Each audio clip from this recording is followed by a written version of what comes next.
Okay, there we go. What a hassle. Sorry, just bear with me while I try and get this set up properly. Bit of an issue with this last time.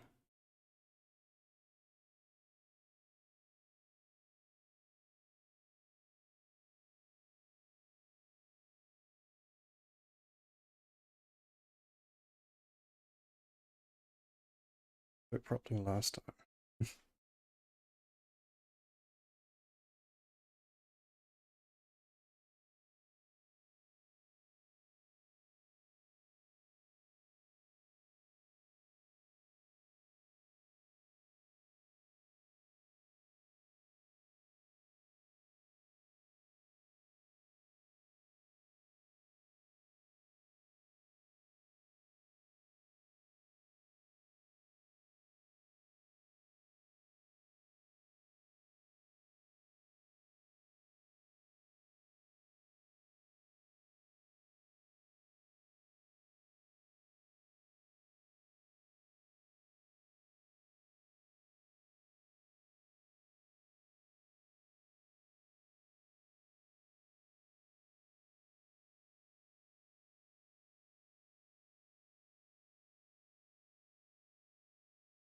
This is so annoying. I had this working a lot better yesterday.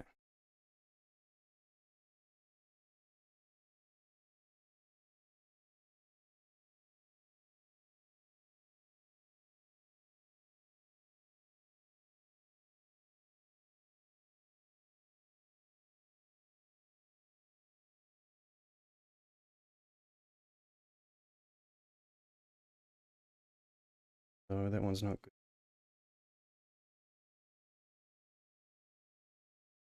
This looks better. Okay. How's that? Yeah, that looks better. Okay, cool.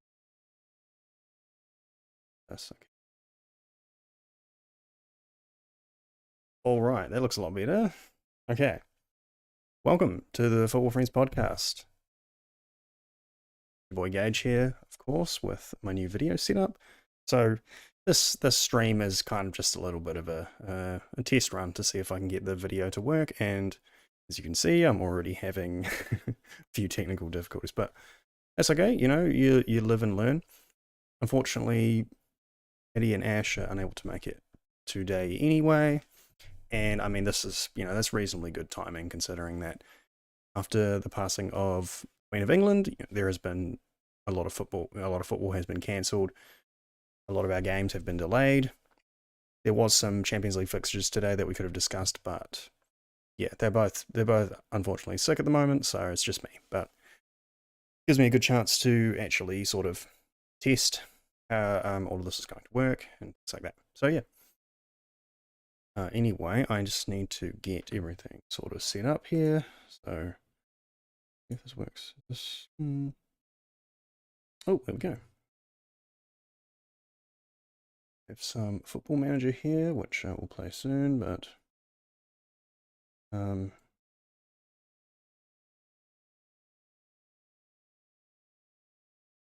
but anyway,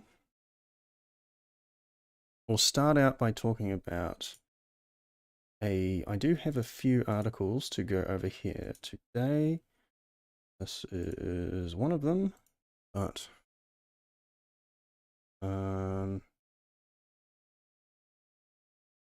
okay.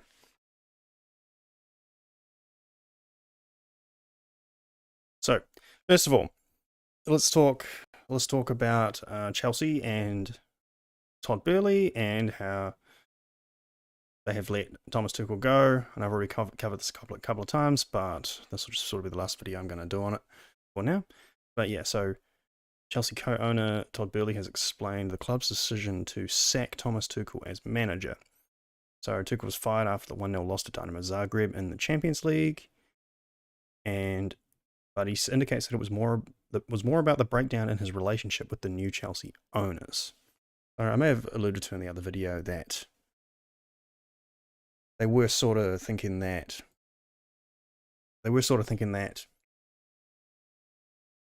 this is the start of a new era at Chelsea.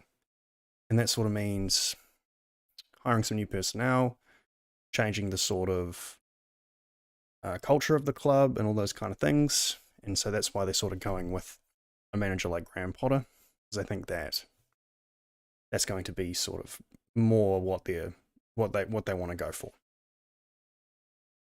So he's saying that, yeah, he did not share the vision with the club's new owners. So he's obviously Tuchel is extremely talented, but the vision was to find a manager they could collaborate with. And of course, that's why Graham Potter took the job. This is like the biggest step up for him around. He says that it's an offer that he couldn't refuse. So yeah, so they want a coach that's going to bring the team together, the academy, the first team, and yeah, and so on. So yeah, so it wasn't just about the results in itself. It was more about the club vision for the future.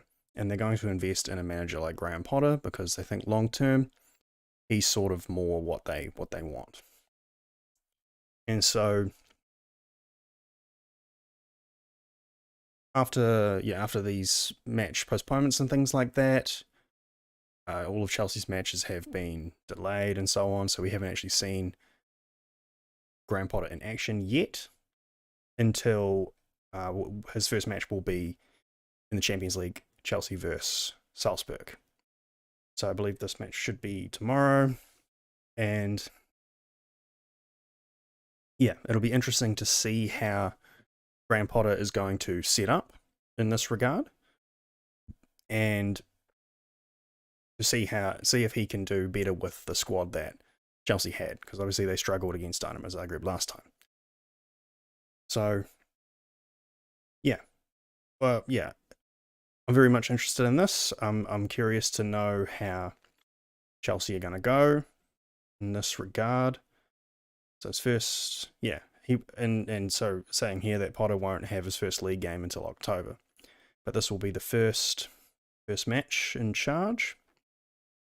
And yeah, it's against Salzburg. So these are the predicted lineups here: Kepa, Koulibaly, Silva, Fofana, Cucurella, Jorginho, Kovacic, Reece James. So still going to go with a back three, it seems. I'm not 100% on that. I think Potter usually plays with a back four, and when you consider how few centre backs Chelsea actually has and things like that, I don't know. Maybe it won't be a three at the back, but who knows? It still could be. Potter certainly did set up Brighton with three at the back at times, but more recently it's been a back four. So I don't know. It'd be interesting to see. And so this is a good match. Good chance for Potter to get his feet wet and things like that. So they're predicting that it's going to be 3-1 to Chelsea. But we'll see. I don't know. So yeah. Okay, sorry about that. Just want to double check that my audio looks right. Okay, cool. Seems like my audio is in sync as well. I was having a bit of problems with the audio and the video synced up correctly. Actually a lot harder than you might think. A lot of work goes into streaming behind the scenes. It's actually been quite a learning experience for me. So anyway, I have another story here that I found very interesting about Todd Boehly. So Chelsea owner Todd Boehly has pitched the idea of having a Premier League All-Star game, which is quite similar to what you see in the MLS league and stuff like that.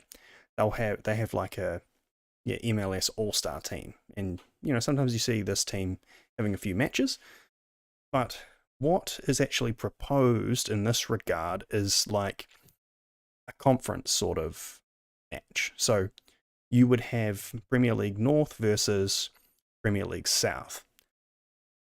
And frankly, I think this is an awesome idea. Even if this was like a preseason match or something like that, where it didn't matter, I just think that would be awesome. What a cool idea. Now, I mean, maybe there would have to be some rules around this about like how many you can select per team and things like that. But either way, I like the idea. It just sounds cool in theory. So he sees it a way to kind of boost broadcasting revenue, and I'm not, I don't know. That's not something I'm really thinking about. I just like kind of the idea of seeing different players play together and things like that. I find that very interesting because, tons of players are in the same league playing against each other for their whole career, but they've never actually played in the same team together unless they're the same nationality or something like that. So yeah, he's saying, yeah, based on American sports, they could do a tournament. Oh, he also says, why don't we do a tournament with the bottom 4 sports teams? And there should be an all-star game. So yeah, also in Major League Baseball, they also do an all-star game, and they made $200 million from a Monday and a Tuesday. So that's okay, very interesting. So it could get some more money into the game. I mean, there's plenty of money in the Premier League anyway, but whatever. I just like the idea of this. Okay, so yeah, what a cool idea. I'm all for this. I find it very interesting. Now I have I'll just have to add an image to OBS here because I just have a wee image here of how this would look. Okay. All right, so seeing this image here, let's make this a bit bigger, that you have, so here we have the UK here, and so these are the locations of all of the Premier League teams in the UK at the moment. So these are all the teams that's currently in the Premier League.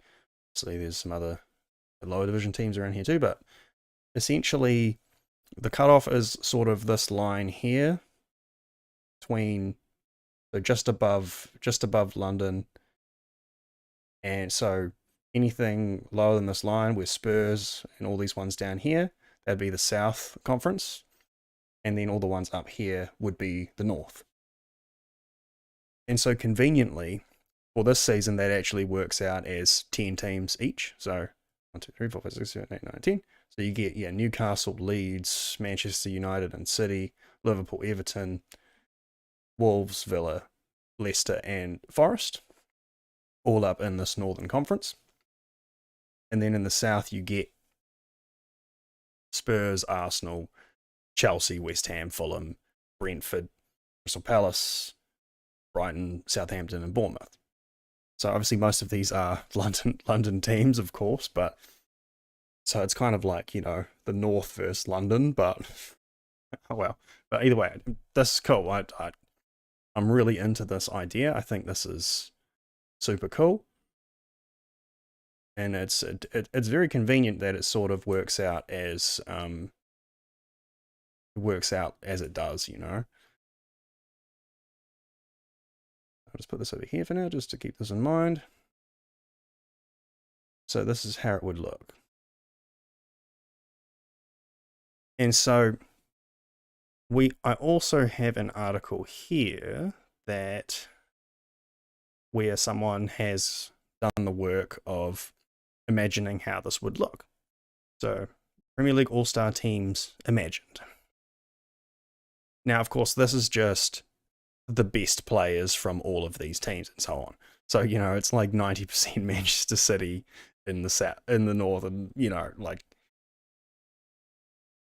Chelsea and Arsenal and Spurs in the south. But so maybe they would have to introduce some rules to this. Like, I was kind of thinking maybe you could do like maximum 3 players per team with a minimum of 1 from each or something. So that'd be quite cool, kind of like a fantasy sort of setup.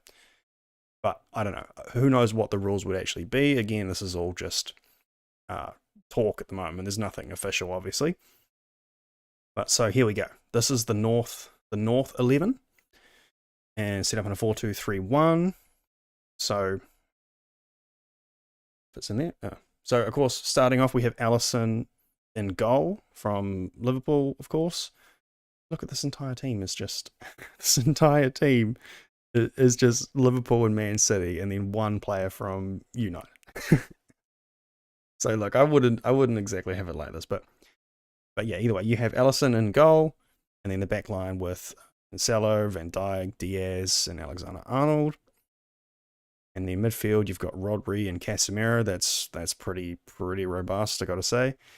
And then up front, you know, you've got Phil Foden, De Bruyne, Salah, and Haaland. So yeah, I mean, look, this makes total sense. Obviously, these are probably the best players in the league at the moment. It's, yeah, sort of hard to argue with this, but look, I would just sort of push for some kind of way of, you know, not always being the same players. Like, you have to have players from all the teams or something like that. That would be cool. But either way, yeah, this is all Liverpool and City, and then Casemiro from United. That's it. So they don't include anyone from Newcastle, Leeds, Everton, Forest, Leicester, or anything like that. So it's kind of a bit, I don't know, you know, whatever.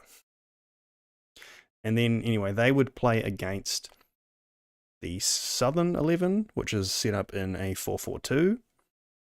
And we have, and for this we have Eduard Mendy in goal, and then Zinchenko at left back, Dario Silva, Romero from Spurs, Reece James, midfield of Declan Rice and Kante. That's pretty good. That's pretty tasty midfield as well. And then a front four of Heung-min Son, Gabriel Jesus, Harry Kane, and Raheem Sterling.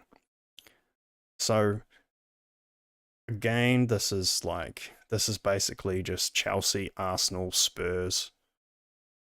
Yeah, it's just Chelsea, Arsenal, Spurs, and then Declan Rice from West Ham. So it's basically the same thing. It's just going to be all of the same players every time. It really shows where the money is in this league. But look, either way, you know, the concept is what I'm really excited about.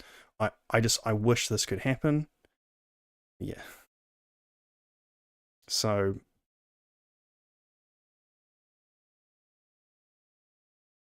yeah, look, cool idea. I think if we're just going to be seeing these teams, it's just like an all-star team between top six. It's like half the top six versus the other. Like, sorry, it's I don't know.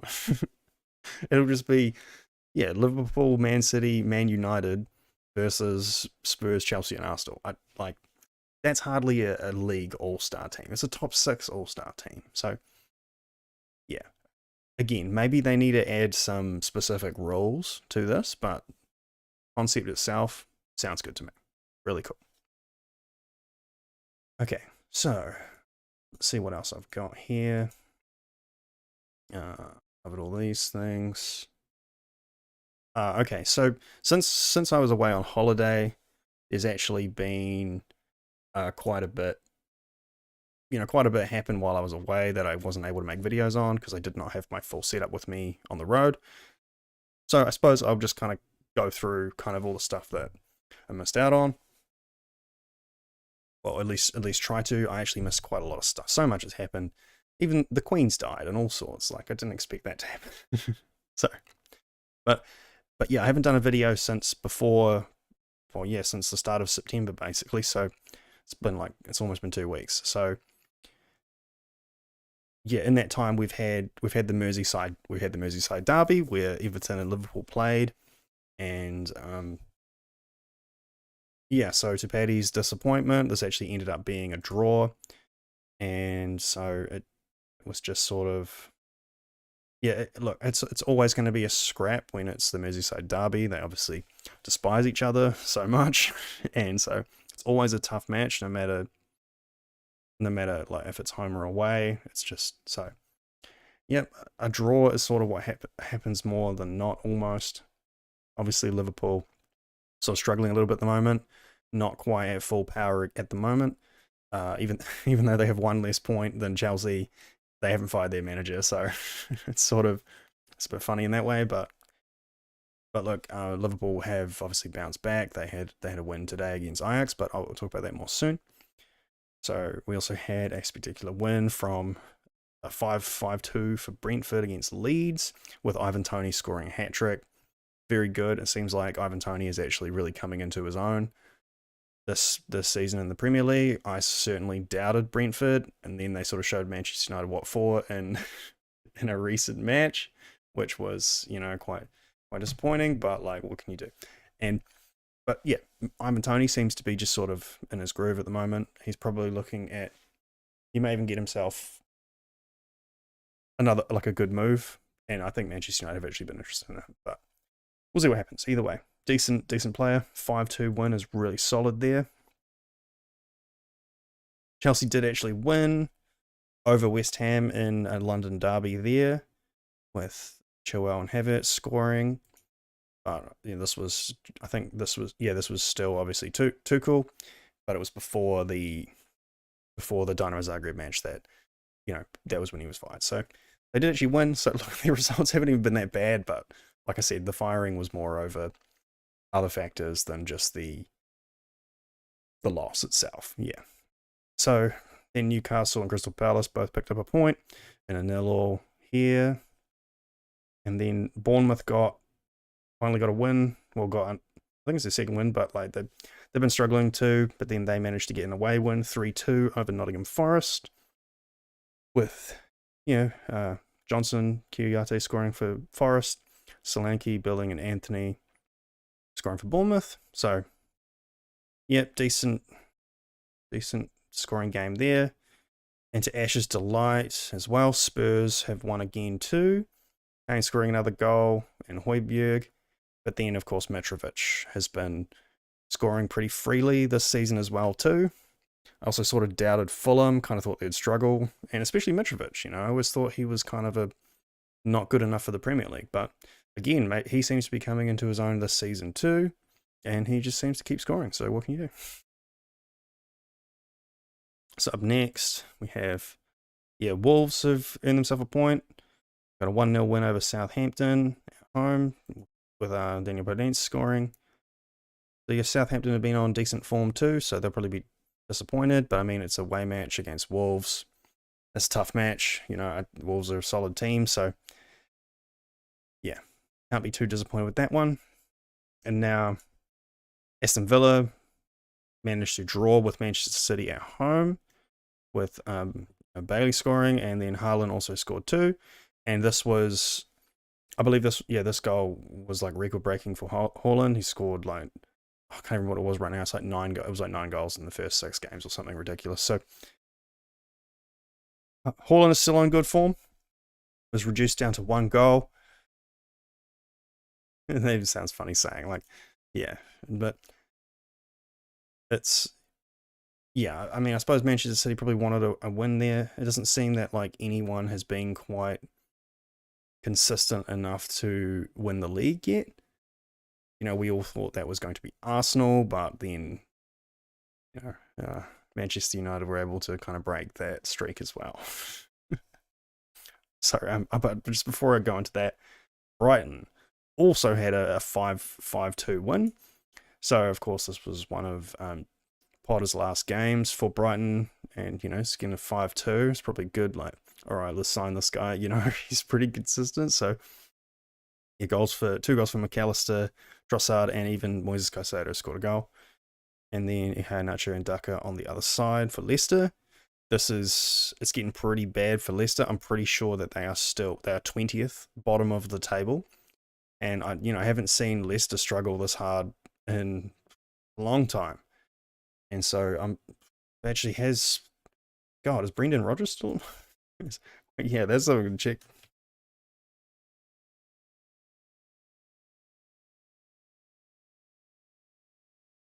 Is Brendan Rodgers still employed? Like, I feel like if I Google this, so I guess who's the manager? Is he still employed? Does it say? Brendan Rodgers. You serious? So Leicester are like 20th. Let's see, hold on.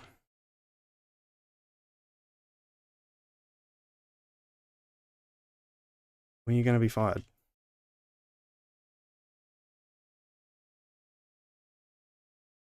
Oh, this is all old. Anything here?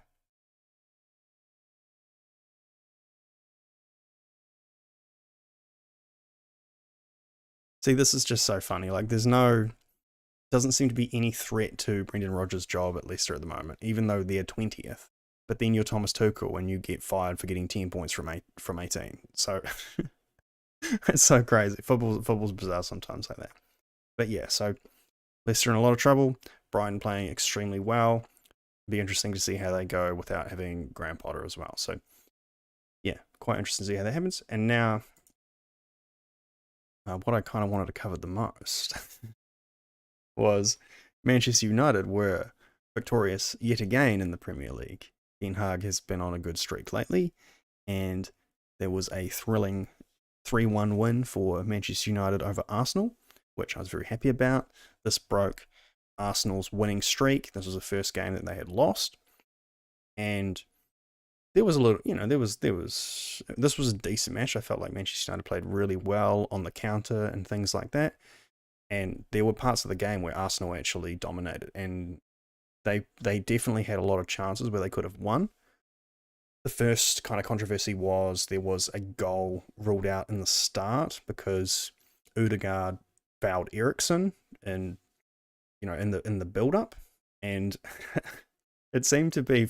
I found it very funny that a lot of people were actually thinking that they were like, "There's no way that's a foul." I was watching.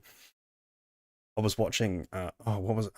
How did I watch the game? It was on like Sky Sports News or one of those things, and all of the commentators happened to be like ex-Arsenal players. Like I believe Jack Wilshere was there and stuff like that, and everyone was so mad. Everyone was so mad about that foul. They were like, "There's no way that's a foul," and I'm like, "Are you joking?" Like Odegaard just completely shoves Eriksen over, put like hands straight on him, shoves him over, and then doesn't even touch the ball. It's like, it couldn't be any more blatant. I find it was so funny. They were just so obviously biased, and it was, yeah, I found that so funny. It's a foul every day of the week. I have no idea what these people are talking about. So anyway, that goal was chalked off. I believe it was Saka who scored that one too. But then he later on did score a goal. But that was not until we had a goal for Manchester United's $100 million signing on debut from Antony. He did a lovely goal where he cut in from the right side and scored with his left foot. Brilliant finish, sharp angle, and I loved it. Exactly what you want to see from a new signing that costs that much. Really helps build the hype and all that kind of stuff. So very, very happy for Antony, and I just pray that there's more to come from that. He played a solid 45 minutes. I was very happy with what I saw there. He's a player that definitely gives 100%, and that's exactly what he's going to need to do to especially live up to that price tag, which of course completely out of his control. There's nothing he can do about that price tag, but playing like that is certainly going to help win over the fans and things like that. So really good stuff from Antony. Also very good at winding up players as well. Seemed to do a bit of Brazilian shithousery, as you know, the Arsenal fans may know. He was he was like kind of just really good at winding people up, throwing the ball away like when it was a throw and all sorts of things like that. Kind of cheeky, but you know, that's cool. Obviously plays for the badge, and that's what you want. So cool. Great debut for Antony. Couldn't be happier. So what else? What else do I remember from this game? So then I believe Saka scored. I'm not 100% right now, but then yeah, and then later on we had two excellent counter-attack goals from Rashford, which is good. It seems to be Rashford's confidence seems to be at least getting back to where it had been in the past. I believe Rashford is very much a confidence player, and I found it quite interesting to see him playing from a striker position, where I've always thought that he was kind of only good out wide on the left wing. Certainly seemed to struggle when he played right wing for a time, but it just seemed like left wing was the only position he could really play, because I never really saw him as being able to play with his back to goal like someone like Martial or anything like that. He's sort of more of a getting behind kind of striker, and I think that's kind of good in a way, because that's the kind of way that Ten Hag plays.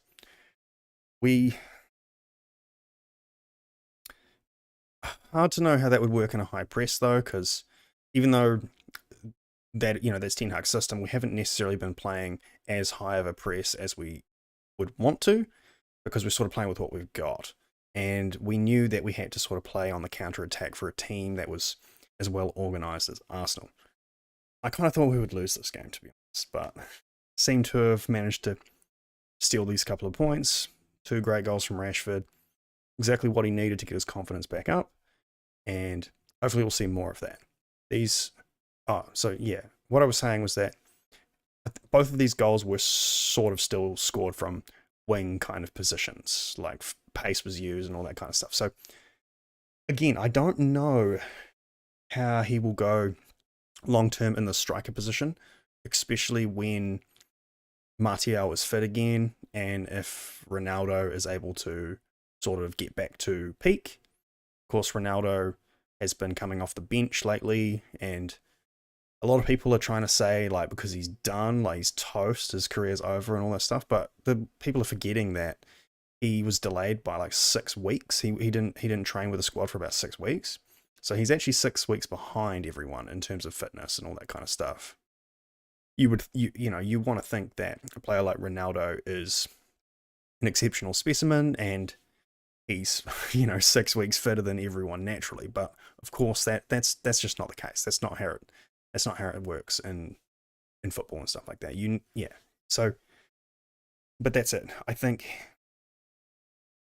when there's a bit more competition for that position, it'd be interesting to see if Rashford can actually still keep it, and if he won't get put back out on the left wing, because a bit of competition there too, because Jadon Sancho obviously has to be in first team. He's probably our best player at the moment, at least. Struggled in the last couple of weeks, but was good right at the start. So it's good to have quite a bit of competition for these positions. We really did need to sign Antony. That our front line was looking a bit weak and stuff like that. We didn't have a lot of depth, and it's so good to have a left-footed player now too, because I think that if a right-footed player had tried to score that goal that Antony did, probably wouldn't have scored it. It was sort of the way that he cut in and shot with his left that made that goal happen. And a right-footed player would probably quite struggle with that. So it's really good to have that kind of option, that sort of different method of attack. And yeah, very happy about that. And let's think what else. Bruno and Eriksen have both been playing extremely well together in the midfield, with Eriksen playing a deeper sort of role now than he normally is used to. I actually kind of thought it would have gone the other way, that it would have been Bruno Fernandes that would have dropped into this 8 role, because he's played like that in the past, and Eriksen, kind of sort of played like a 10 normally. But it goes the other way around, and that's kind of fine with me. Seems to work out really good. At least our midfield is very stable now. Scott McTominay is well aware that his position is, under threat now that we've signed Casemiro. And the minutes that we've seen from Casemiro so far have been really solid. So, look, it would surprise me if Casemiro still takes that position from Scott, but he's certainly trying to avoid losing it. So he's playing kind of extremely well at the moment because he doesn't want to lose it. But yeah, eventually our midfield may be Bruno, Eriksen, Casemiro, which is pretty solid. I'm definitely kind of happy with that. So anything else from this game? I think that, what was I say? I did see after the fact that there was that, everyone was complaining about the Odegaard thing and VAR and all sorts of shit. But then it turned out that that video emerged of Gabriel Jesus just like straight up kicking Martinez like in the leg, like randomly out kicking out for like no reason. And it's like, if you had a big call on camera, man, it'd be straight red, bro. But it's completely silent about that. That's pretty funny. Okay, so anyway, that sort of covers the Premier League. Now, the next set of matches here all been removed, postponed, so and then these are going to be the matches this weekend, and so of course there's only 7 matches here. So there's been 3 matches that have been postponed for this week, and these ones will still go ahead.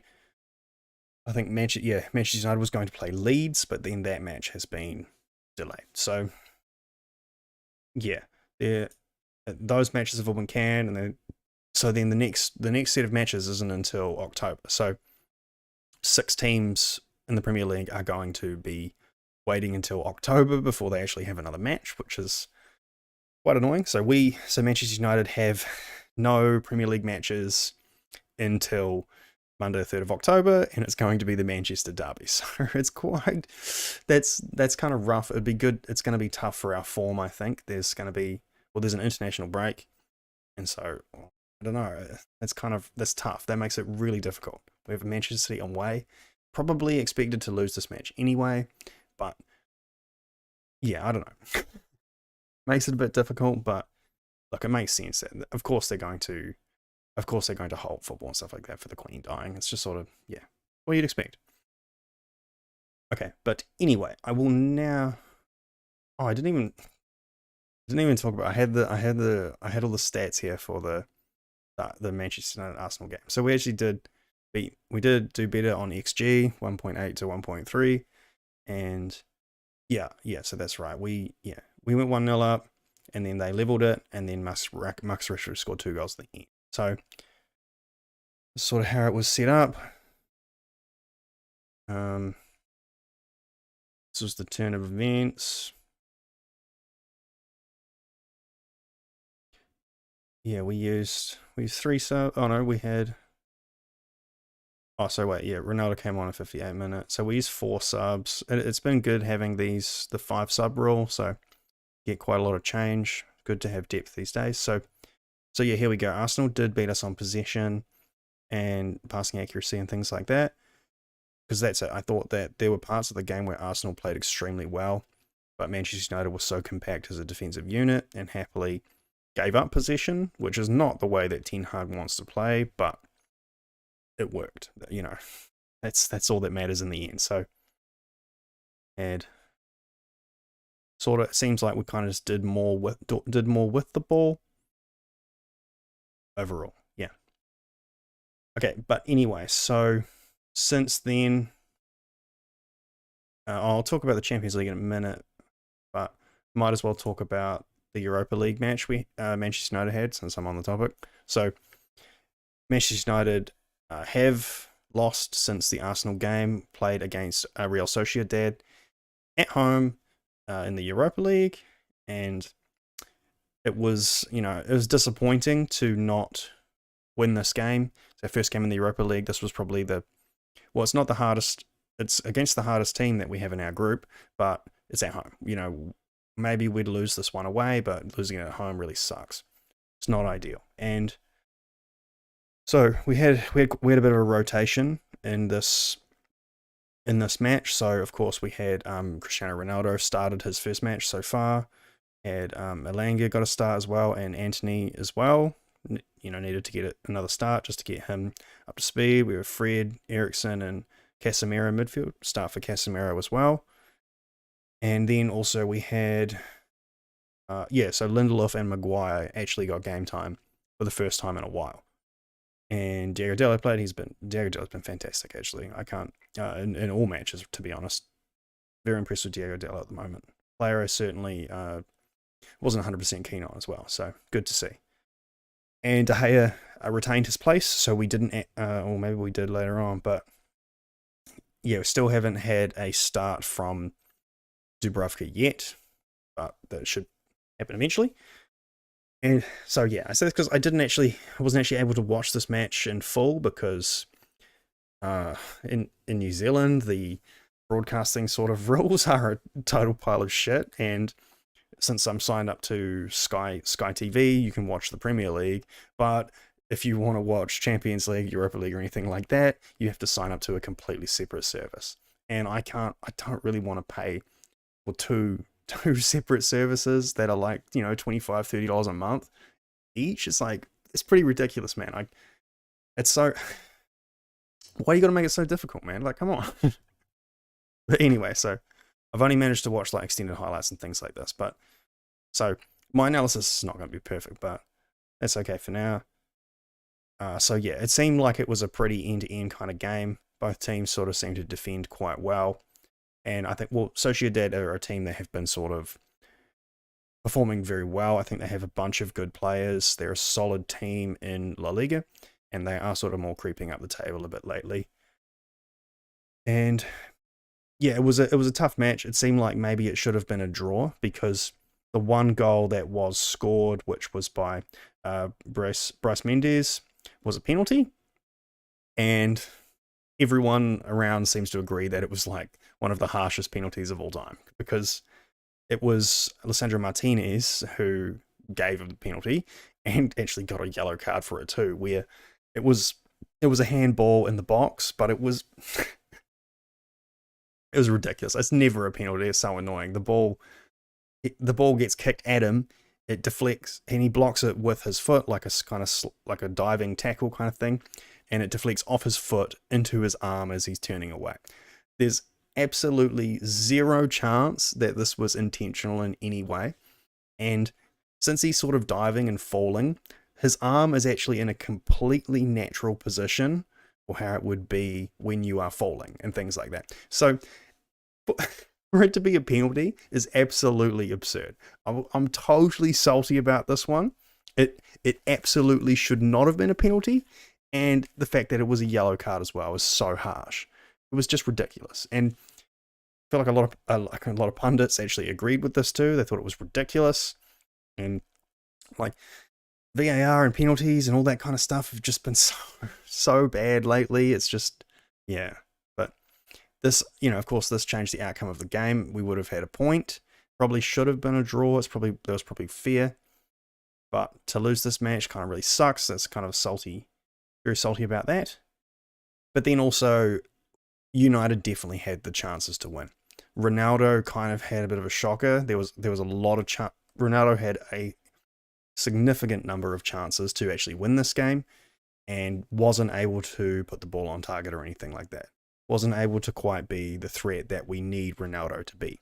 And look, that's kind of the thing, is that I have a ton of faith in Ronaldo. I believe in him. He's a fantastic player, obviously. But look, unless you want to stay on the bench for most of the season and things like that, you're going to need to be changing games. That's changing the outcome of games, because that's what Ronaldo that's what he's there to do. He's there to score decisive goals that change games.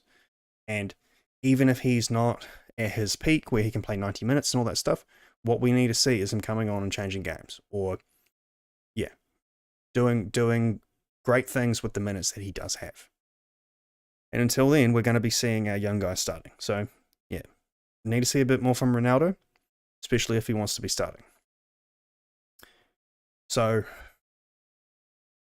that was cool too. We also saw some minutes from Alejandro Garnacho, one of the most promising youth players in the Manchester United Academy, which was very nice to see. He was looking kind of dangerous as well, much like he did in preseason.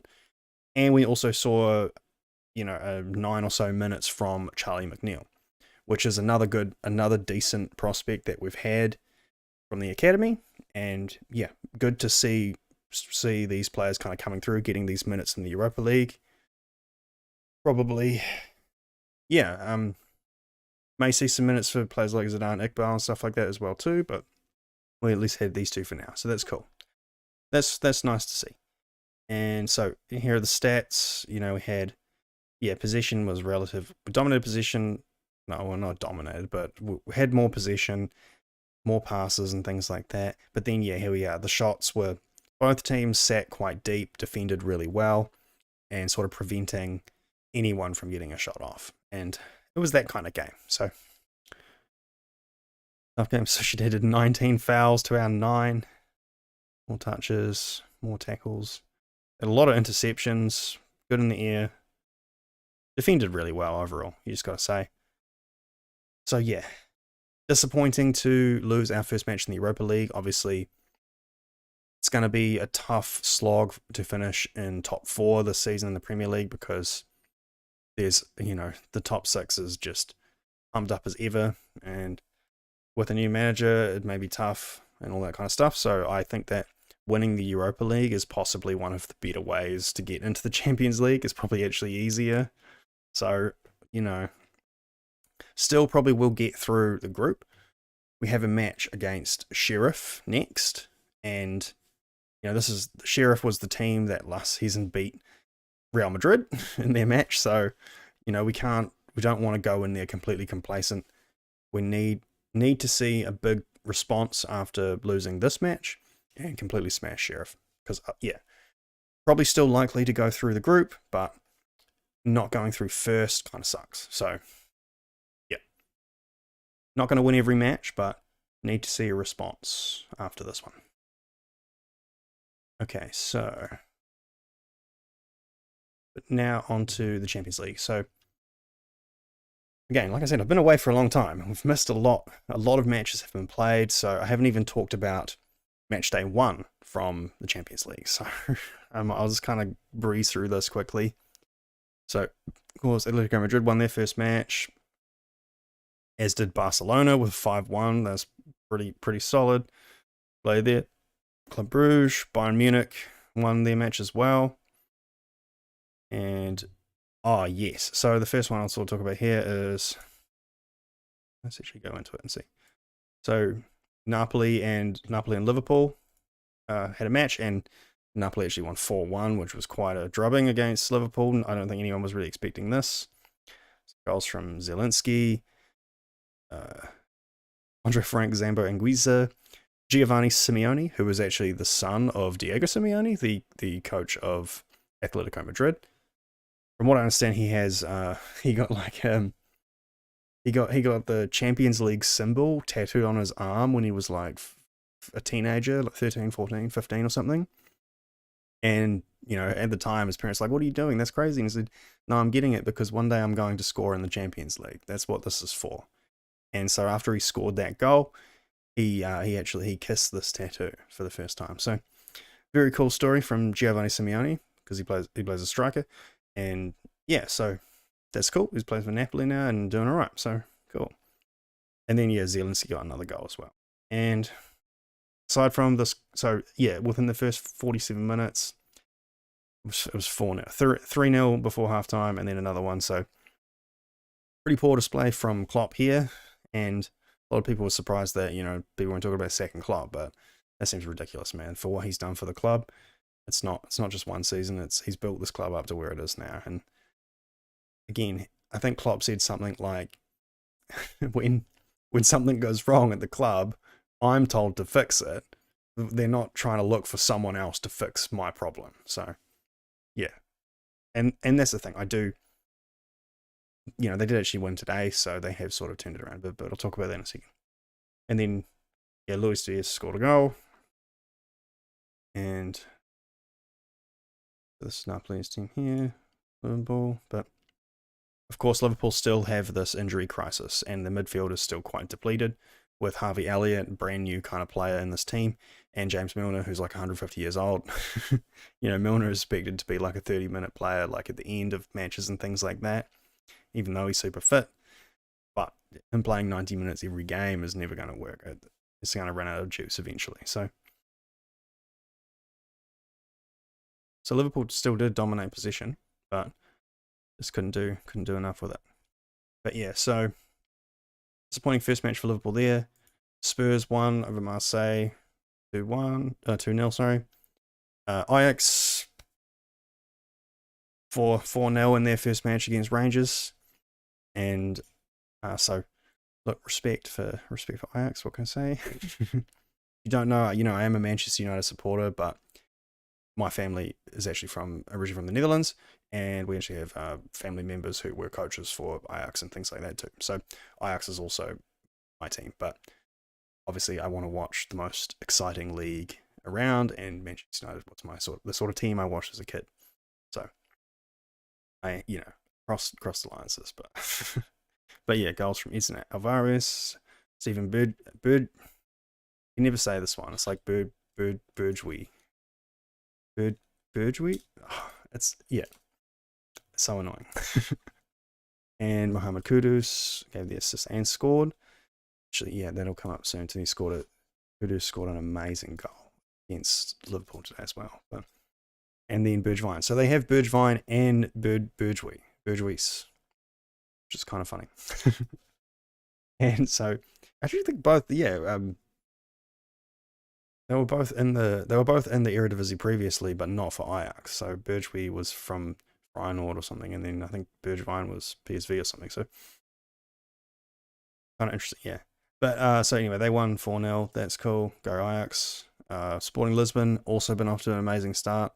I talked about their manager when we were looking at the candidate list for Chelsea jobs, and yeah, he seems to be like a decent manager because he's won 3-0 here, and also he won again today against Spurs. But we'll about that soon.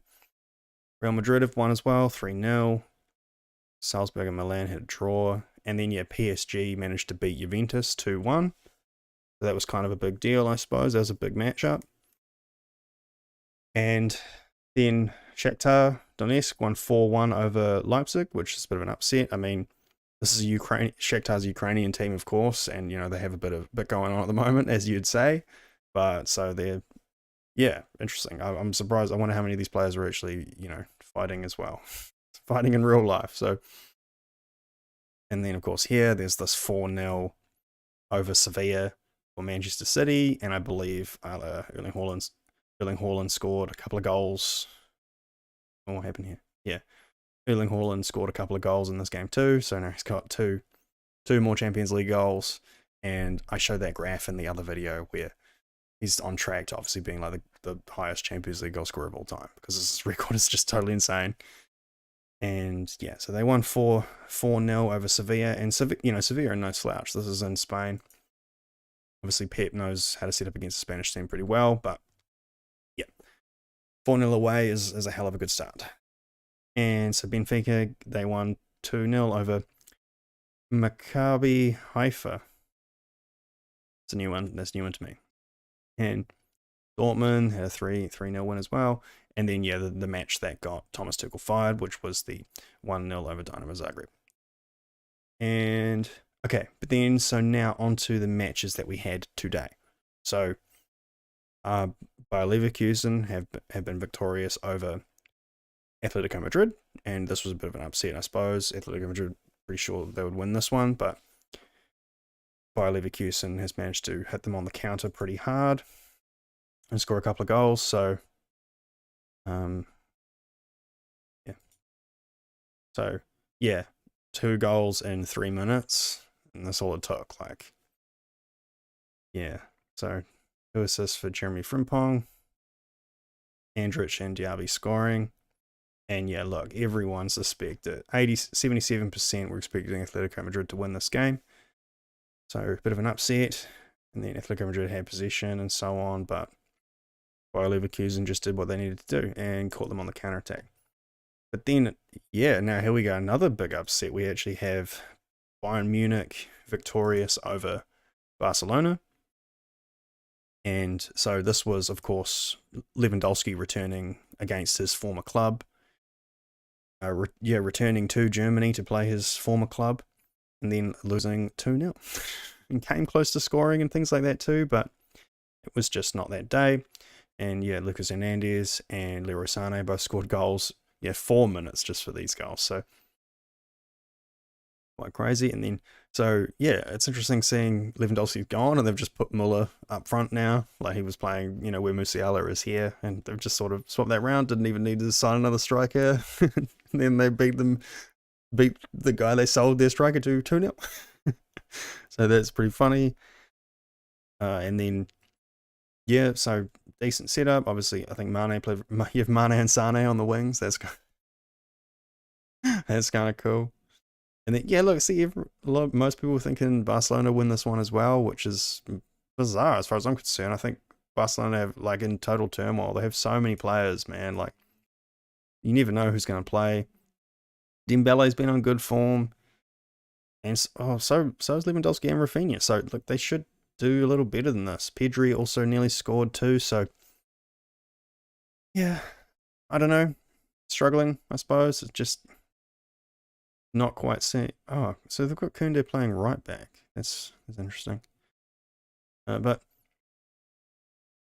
Xavi will be a bit disappointed on this one. So you would think that they want to win, but Bayern Munich at home is a tough one. Club Brugge with this 4-0 over Porto away. That's pretty good. Good on Club Brugge there. But then here we go. I talked about this before. Liverpool have bounced back and managed to beat Ajax 2-1. And so, yeah, Mohamed Salah finally got on the score sheet. He'd been having a bit of a poor run lately, seeming to be affected by confidence quite a lot. And he scored quite early on. Really tasty goal in the corner. You know, it's just a great finish and all that. But then, oh man, Mohamed Kudus scored like a sick ass goal from like a tight angle and hit the crossbar and went in. It was so good, man. Awesome goal. But then right at the end, you know, Joel Matip managed to score at 89th minute. And it was, I think it was like an attempted goal line clearance, but it wasn't. It actually went over. So, yeah, they managed to win. They walk away with a point in the last couple minutes of the game. Pretty tense way to win. And I mean, look, that's kind of what Liverpool, that's the way they try to play, right? They want to be playing right to the dying minutes and kind of, you know, win like that. That's kind of the Liverpool we're more used to seeing. And obviously I'm very disappointed for Ajax to lose this one, but obviously on paper, Ajax always expected to lose this. This is a game in Anfield and all this stuff, so it's not the worst match to lose in the world, and I still think Ajax played very well. That's how they set up, you know. So, yep, could be much worse. So, yeah, Liverpool actually had 24 shots, but only managed to get 2 goals. But then Ajax had 3 shots, and one of them was a goal. So, decent, you know, from both. But, yeah, Liverpool bouncing back, of course. Eintracht Frankfurt here got 3 points as well over Marseille. And then this was another big upset, actually, where Sporting Lisbon, like I said, Sporting Lisbon in an amazing form. They have a great manager. Actually, I have to look that up in a second. Have they even lost a game yet? That's their record's going to be totally obscene when I look this up. But so Sporting Lisbon managed to win 2-0 in this game with both goals coming after the 90th minute, which is pretty insane. So they played, yeah, it was a game that was played right to the wire. Both teams sort of facing off head to head. You know, pretty even on all of these. But just seems like maybe at the last minute, Spurs sort of dropped their focus and, you know, Sporting Lisbon managed to slip in 2 goals right at the end. So I think, yeah, Spurs will be very disappointed about this one. They would have probably taken a point away and all that, but then, you know, you drop your head for 3 minutes. A lot of these goals in these games were scored in very brief periods, so you got to play the full 90 minutes. That's sort of how it goes, man. And drop their head at the end, and yeah, lost out on 3 points. And so from what I understand, they actually have this guy here, Edwards. I believe he's actually English. This is actually an English player, Edwards, and Eric Dyer was very complimentary of him at the end of the game, saying that, you know, he probably deserves to get an England call up. And he seems to have had a very good match. And yeah, a lot of these players are actually very high potential. Like this guy, Inacio, is insane on Football Manager. Which I actually said I was going to play, but I actually haven't played any Football Manager at all. But it's okay, you know, it is what it is. And yeah, insane on Football Manager. This guy too, Ugarte, is a very good player. And Pedro Porro, Trincao, he was a Barcelona player previously. Pedro Gonçalves, who was the sort of the next Bruno Fernandes, sort of took out after Bruno left. He was sort of tipped to be that one. And yeah, so look, they have a decent squad. They've got 2 wins as well in this competition. And look, you know, Spurs didn't play a weak second team. They played sort of strong team. Should have probably won it, but you do. But anyway, let's look at this. I actually believe that, yeah, Marcus Edwards, yeah, he's 23-year-old England player, and you know, should probably be considered for a call up with the World Cup looming, I suppose. So anyway, what I wanted to see was if they actually lost a match. That's don't think they have. I think they're actually.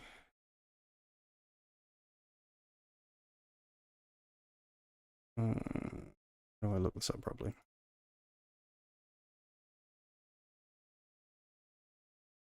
Insane. Oh, okay, there we go. Okay, so they were going good. Like, so draw, win, loss, loss. But then 4 out of 4 in September at least, going hard. Yeah, so yeah, Sporting Lisbon on good form at the moment. Got to watch out. They're dangerous. They've now beaten Spurs in the Champions League, so yeah. And so yeah, we have these pile of matches tomorrow as well. And so obviously Manchester City versus Dortmund might be the return of Haaland to his former club. Could score a hat trick, he does that pretty regularly these days. And got Real Madrid versus Leipzig, and then yeah, so Chelsea versus Salzburg is going to be Graham Potter's first match in charge too. So got a bunch of decent matches tomorrow as well. Be interesting to see how that goes. I believe that. And then there's going to be Europa League the next day. Don't actually have any. Look. It's going to come up. Europa League. Okay.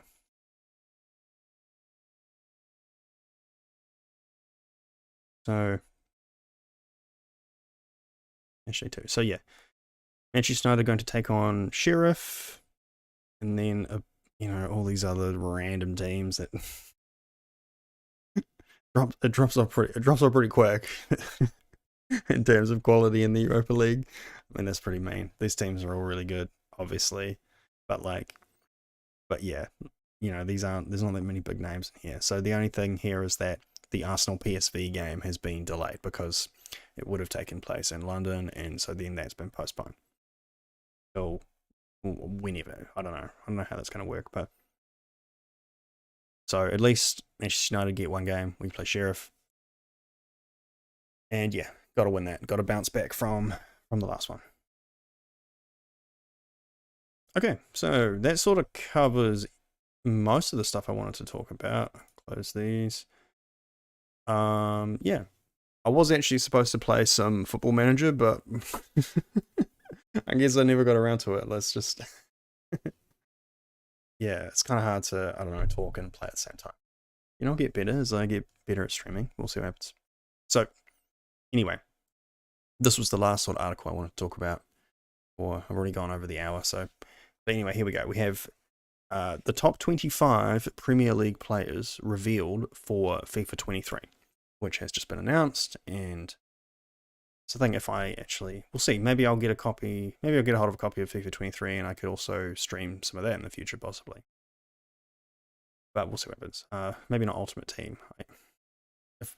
To confess, when we had the lockdowns from our global crisis that I can't mention without getting the stream shadow banned, is I spent an insane amount of time playing FIFA Ultimate Team, and it sort of destroyed my life. I'm not gonna lie.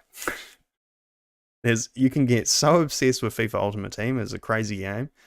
Tons of fun, but also really, I would get so angry and want to smash controllers and stuff. But I never did. But I certainly got close to it. But anyway, I'm more of a career mode kind of guy anyway. That's why I play Football Manager. But anyway, I'm rambling now. So let's talk about the top 25 rated Premier League players. So, of course, these are going to be the best players in the Premier League. And, it's everyone you'd expect. We get Kevin De Bruyne coming in at a 91. That's pretty tasty. Same level as Kylian Mbappe, I believe. So, 91, probably deserved. Kevin De Bruyne is probably the best midfielder in the world. At the moment, is there anyone else? Yeah, he's definitely, gotta be probably the best in the world, I'd say. And then Mohamed Salah, 90, that's fair. Van Dijk, 90. Yeah, that's good. I can't really complain about this because, and then Ronaldo, 90 as well. I mean, Van Dijk has dipped a little bit. He doesn't seem to be the same player he was a season ago or so, but of course, like the ratings are set from a certain time, and I don't think, it's very plausible for him to be 90. I mean, Ronaldo's the same. Ronaldo had a really good season last season, and it's Ronaldo, obviously, but he hasn't had a good start to this season, so these ratings aren't inflated in any way, really. It's just based on when they were decided, like the start of the season, so because that's how it goes. And Ronaldo had a really good season last season, and so by that metric and by the algorithms they use to predict this, he probably was about a 90. So, and then Heung-min Son with the 89, definitely deserved. Heung-min Son's an amazing player. And so we have Casemiro on 89. Of course, he is an import, and I suppose in FIFA, Casemiro was always like quite pumped up, like for an 89, because obviously pace is like the most important thing in FIFA. And so, even though he was 89, he was really slow. So it would never be quite up to the rating. But yeah, obviously he's been imported, so he gets this boost in rating. But I mean, that's the rating he was when he played at Real Madrid, rather, and it's going to stay the same. And then that's the same as Alisson, Harry Kane, Ederson, and N'Golo Kante. That's totally fair in my mind. Alisson and Ederson are probably the two best goalkeepers in the world, I'd say. And N'Golo Kante is amazing. Harry Kane, of course, incredible striker. So yeah, these are all pretty well deserved. And then we have Erling Haaland coming into the Premier League starting on an 88 rating, which is absolutely absurd for a 20-year-old. Is he still 20, isn't he? Is that right?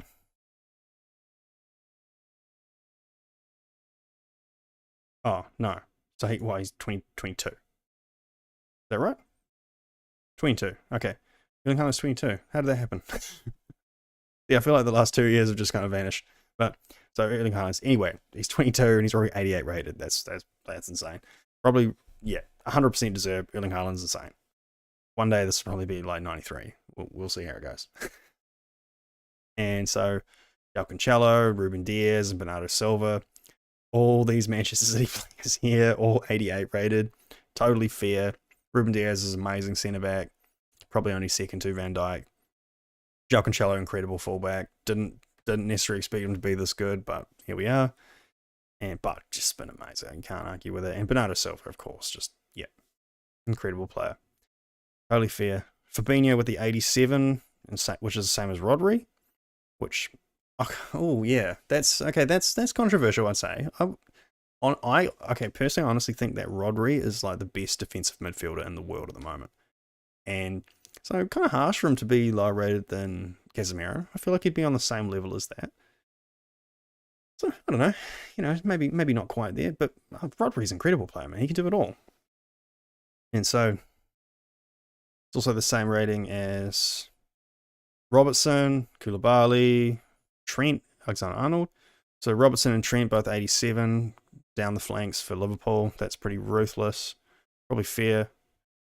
Both great players. Koulibaly as well. Was off to a shaky start for Chelsea, but he was always sort of around this rating. I think that's kind of fair.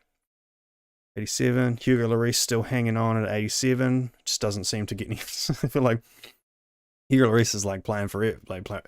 I always thought he was going to end like a few seasons ago, but he just seems to keep playing and playing and playing. So doesn't seem to dip too much because the same rating as David De Gea.